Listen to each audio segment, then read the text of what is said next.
Hello everyone, I'm Teresa Eminette and welcome to this week's Tease Tell. I hope you join me. I hope you listen to this one. It's an important one and one that's dear to my heart. Before I get started, I'm going to tell you I am obsessed with this lip gloss. It looks kind of purpley, but look how pretty. With a tan, it just looks so pretty, and I love the bling. So anyway, I hadn't used this one before, and I had ordered it, and I have fallen in love with it. Anyway, I hope your day is going well. This is my last Tease Towel in Arizona for a while. I am leaving this backyard and this beautiful warmth in this place to get back home. And I'm excited to get back home to Wade and my family, my kids, and green. You know, I love the green of Wisconsin and the weather we've had there. Although it's really hard because every single day has been sunny here for the last, I don't know how long, and foreseeable future. So that's what's so important. When you talk about happiness, that's one of the things that can make people happy is that environment of sunshine and feeling good, that warmth and feeling good. But what I want to talk about is really, it is something that is universally sought after, but yet often misunderstood, and that is happiness. And it's a topic that has fascinated philosophers and psychologists and scientists for years.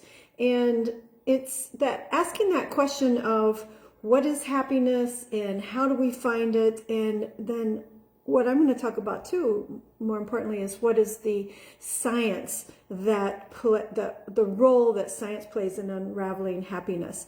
So let's start with a say hi if you jump on. Let's start with a simple question: what makes you happy? Take a moment to think about that. Is it material possessions? Is it career success? Is it relationships, or is it something else entirely? And while these external factors can contribute to our well-being, research in positive psychology and really looking into that has suggested that true happiness comes from within. And I think that's a lesson that many of us have learned or know, but it's harder, easier said than done. And there's a pioneer in this field named Martin Seligman, who proposed the concept of PERMA, which stands for positive emotions, engagement, relationships, meaning, and accomplishment. And these are the pillars that he feels are the foundations for fulfilling life. If you think about it, positive emotions really are more than just those fleeting moments of joy. It encompasses more things like gratitude and serenity and contentment, and engaging in it. And you find you're in those really moments of happiness often when you feel that you have you're in a state of flow and time is flying by and you didn't even realize it. And these kinds of things really contribute significantly to our happiness. And so building and nurturing meaningful relationships, whether that's friends or family or community, can really help provide a sense of belonging and support, and that can contribute to happiness. But really, I think probably one of the more profound aspects lies in finding meaning and purpose in our lives. And I've talked about this on Tease Towel before. I've talked about that finding purpose and how that gives you, as you age, particularly and in retirement, really helps to give you that fulfillment and can prolong your life. When we can align our actions and our values and contribute to something larger than ourselves, we experience deep fulfillment. And if we can align our passions, whether that's volunteering for a cause that we believe in or just being present for somebody in need, can really help to bring that happiness from within. But let's talk a little bit about the science of happiness. Studies have shown that genetic makeup influences 50% of our happiness levels.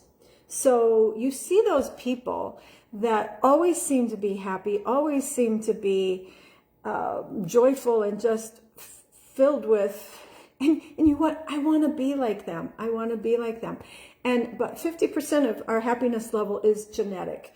And I can speak to that in that,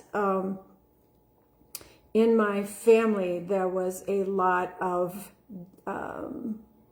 negativity and discontent, and that that carries on to you, and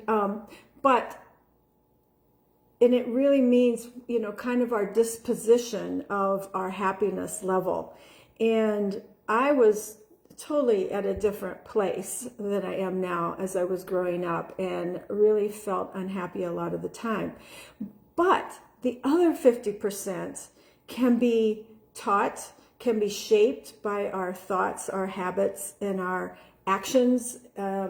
And it really can make a difference. And, in my personal experience, I have spent the last several years working on that inner peace, and having that happiness come from within, and being able to practice that. And a lot of it is practicing positivity. My posts usually in the morning are positive posts, and they're for myself. You've heard me talk about this before. They're for myself.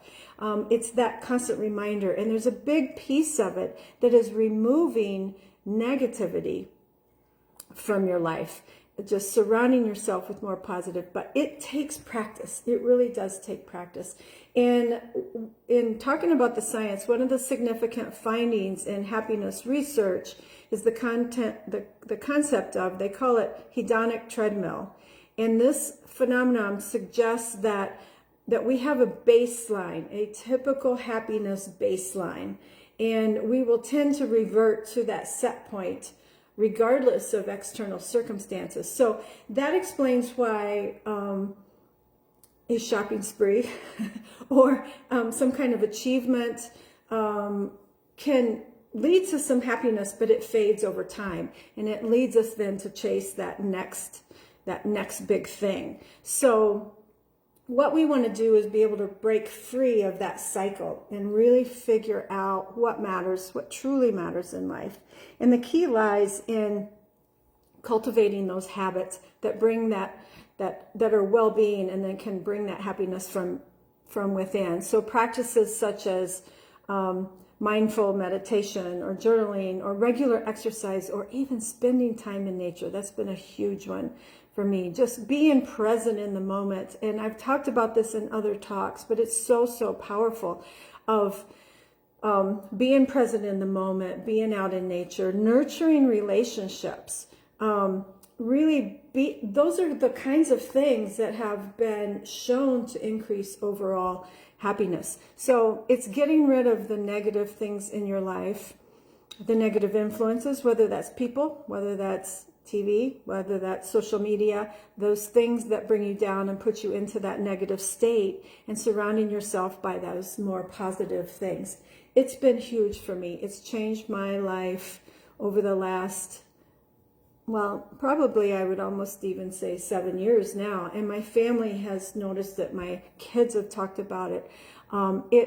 It puts me in so much happier state, but it's a daily practice and working on it.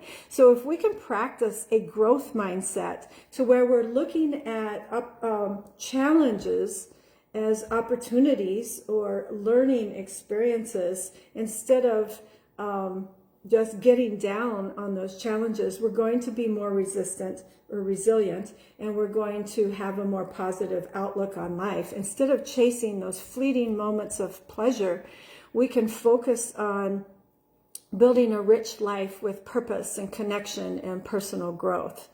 So the science of happiness teaches us that true fulfillment comes from within and is shaped by our thoughts and our actions and our relationships.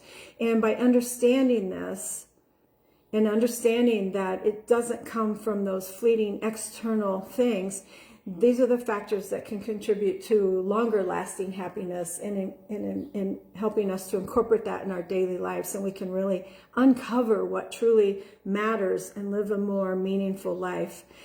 So that's my Tease Towel for today. Thank you for listening. I hope that these insights, that you're able to take them to heart and embark on your own journey towards happiness and well-being. It is a journey, and as we know, the joy can be in the journey. So take it each day, work on it each day, do the things that bring you that fulfillment, and you'll get there. I'm a testimonial to that. So thank you for joining me this week on Tease Towel. I'll see you next week in Wisconsin, and less great surroundings, but that's not what brings me the happiness. Being home and those relationships and all of that is bringing me that happiness. So I hope you join me next week. Thank you for joining me today, and I'll see you next week on Tease Towel. Bye-bye.